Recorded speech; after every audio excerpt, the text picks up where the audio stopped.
Another good clap by Johnny Ferentz there. So we're here again. Regen Ag Labs with Lance Gunderson. We really dove into the fertility aspect in the first part. Now we're doing this solely towards the soil health aspects on the Haney test. Again, let's start with maybe misconceptions or things that you feel like you're saying a lot because maybe you just need some clarity. And Sure. yeah. So, oh boy, the soil health section of this. I got to pick on Rick a little bit. So on the Haney test, Rick has a number called the soil health calculation. Yep. And I wish it wasn't called that. I really do. And it's funny because Rick and I joked around about it. I said, what we come up with this soil health calculation? He said, because everybody early on called him and said, I need you to take all this information and reduce it into a single number. Right? Yep. So it's everybody else's fault that it exists. But that's where it came from. And I tell everyone that it is the most meaningless number on the report. But yet at the same time, we're going to walk through what I do when I get a report. There you go. So guess what the very first number is I look at? The soil health calculation. There you go. The most meaningless number on the report. Okay. No, but the reason I do that, and the reason I say that is because obviously that number does not encompass soil health. The Haney test does not encompass soil health, right? Yeah.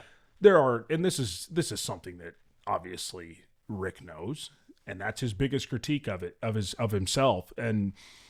But we start there because it tells me where to look next. Exactly. Okay. Yep. So on that soil health score, we say we like to see the number reach 7 or above. Okay. Now the old joke is that, why 7?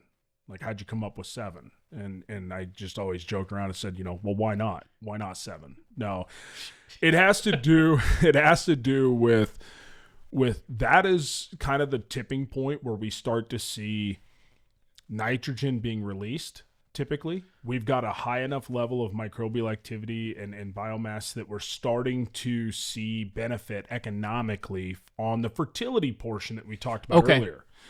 So at 7, we're starting to see nitrogen being mineralized most of the time because you can't score really well and have a seed-in ratio that's completely out of whack. Yeah. You can't score really well and have a soil respiration that's really low, right? So the components of that score are the same things that we use to calculate organic nitrogen release, organic phosphorus release. And the feedback that we were given from people is saying, hey, my residue's disappearing when I start to get above these numbers. So part of that number 7 is why. Now, we really like to see it get above 10. Now, the question that people ask me all the time say, well, how high can it be?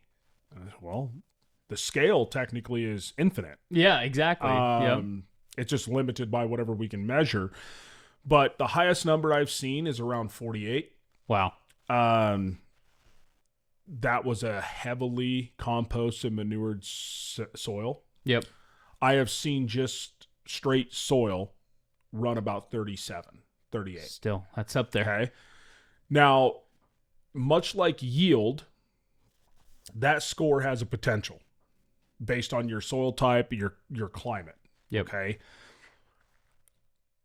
If a guy in eastern Colorado can realistically grow 80 bushel corn and a guy in central Illinois says, well, my farm average is 260, well, you can plant the same hybrid, you can do all the same things, you're not going to get the same result. Exactly. Yep. So it's the same thing with this soil health number. Generally, I'll give a real world example. Several years ago, I had a guy call me up. He was from New Mexico. He was an organic pecan farmer. Okay. Know nothing about organic pecans, but he was telling me for 10 years, he'd been grazing goats and sheep in his orchard. He's planting 20-way mixes in his alleyways. Of course, being organic, he hadn't done any of the other stuff. He was 100% no-till, and he was doing all these things. And he was so disappointed because his Haney Test soil health score was a 6.8, right?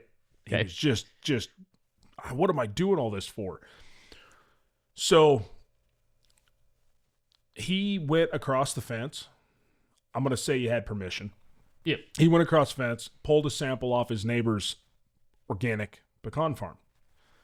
Managed completely differently, though. Exclusive tillage, bare alleyways, right? Looked like a pool tabletop. That soil scored a 1.2. That is still the lowest score I've seen on a soil health test. And I'm not picking on him. Yep. Part of that's environment, right? 100%. Yep. Now, he went to a native area that was 250 yards from his pecan orchards. His great-grandfather told him, as far as he knows, it's never been, under management. That scored a 7.3. Okay. Wow. So now we have a little context around the score. Exactly. Right. And understand. And then I said, well, you should feel a lot better about where you're at. So the first number I look at is that score. Now, if I get a score back and it's 17, I don't really need to look at the other soil health metrics on the Haney test because it's cranking. They're encompassed in that score I just looked at. Right. Yep. I don't really need to dive too deep into them. But if I get a score of 5, that's where I'm going to start saying, okay, now where do I need to look? What's dragging this down? Guys, if you've liked the information that you've seen so far, go ahead and check out the full-length podcast on our YouTube channel. Be sure to subscribe there. It's also on all the major podcast platforms.